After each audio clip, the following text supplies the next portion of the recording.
Hi, Humboldt science teachers. Okay, so what I want to do quickly is just take you through, oops, sorry about that, take you through just the course setup. This is going to be probably your heavy lift, is just making sure that your Schoology course is set up. However, I've got preview courses, templates, all the resources in one spot so that you can reference it. Your trainers will be really solid on this information too. I just wanted to make you a video so that if you need to go back and access any information or reminders, you might have it. So thanks for watching. So we went through the course design concept in a previous video. If you haven't seen that, I suggest watching it. It's a couple minutes long and it really kind of gives you the whole design concepts you understand, the course you're about to guide students through. So first off, there's this idea of the 20, 40, 60 grading groups. This is the idea that maybe a student who got a 52% compared to a student who got a 20% will have different workloads. And so you can read through this quick guide here. The idea is that you can assign them different units in Schoology, set up your grading groups based off of the units, and then put students into grading groups based off of the workload they need to do. So you can go through and, if you have the time to do that, set that up for the students. But really what I want to draw your attention to in this video is this pacing guide, assignment descriptions, and resources. And Summer Session 1 and Summer Session 2 have the same format. So this is Summer Session 2's information here. And so all the resources for Summer Session 2 are here. Resources for Summer Session 1 are here. Basically, when you build out your Schoology course, you're going to have three things you need to put into Schoology. You're going to be pulling in from the formative-based assignments that we've built in that Schoology integration that we're using.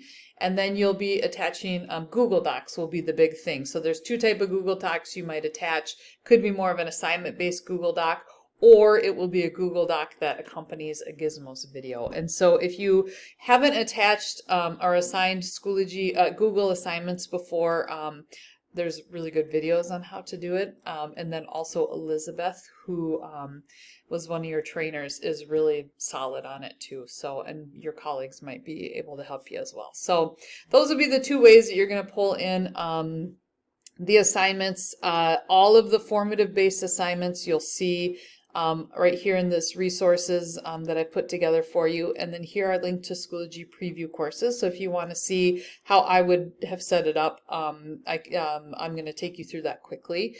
And then I also put together a blank template that you could copy over to your course and just populate the assignments.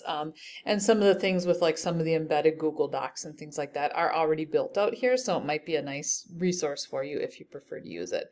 So if you just scroll through this table, you'll see for every lesson, it tells you if it's like a formative based lesson versus a Google attachment that you'll need to do.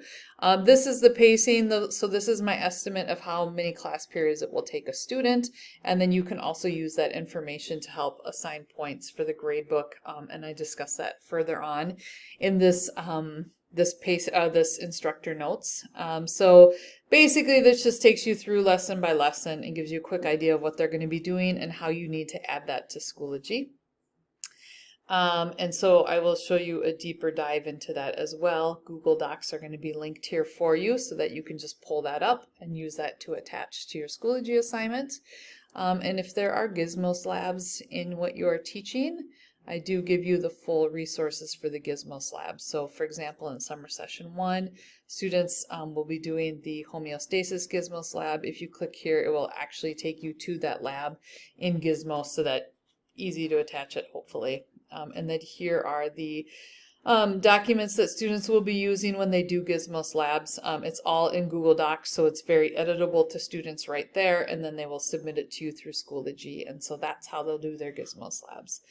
To take you through the preview course, let's see here, you will just go into the Alt Ed course, and you will click on Summer School and Humboldt.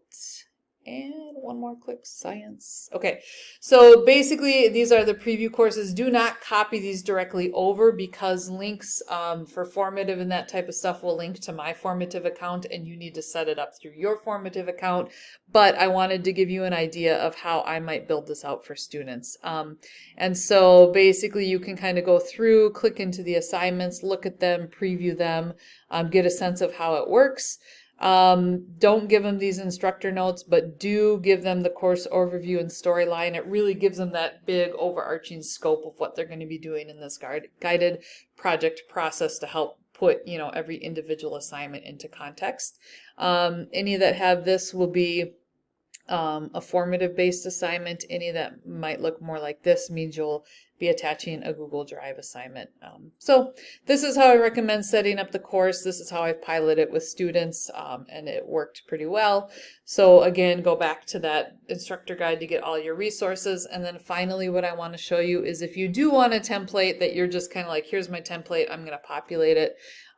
Go into the groups, the Alt Ed group curriculum, and click on resources here. And then again, just find us Humboldt Science. And then here's your templates. So you could don't give students instructor notes, but these things are kind of nice because they already have everything embedded, so you don't have to re-embed them. It explains things to students. And I do recommend that you look at these course overview and storylines because it will give you a good insight up to the overarching scope and how you know, to approach this course for students. But basically, like this Unit 1 here, you could pull these over. Again, this is nice because it's already got everything embedded. You don't have to rebuild that one. But these you will have to attach your formative to.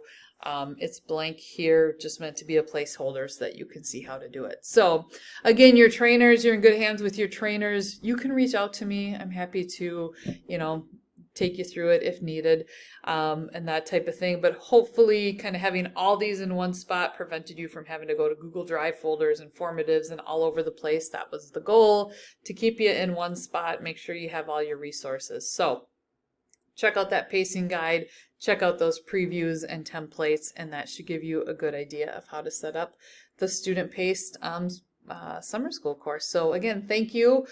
Feedback. I would love your feedback on your experience and the student experience on putting this all together. And have a great summer with the kids.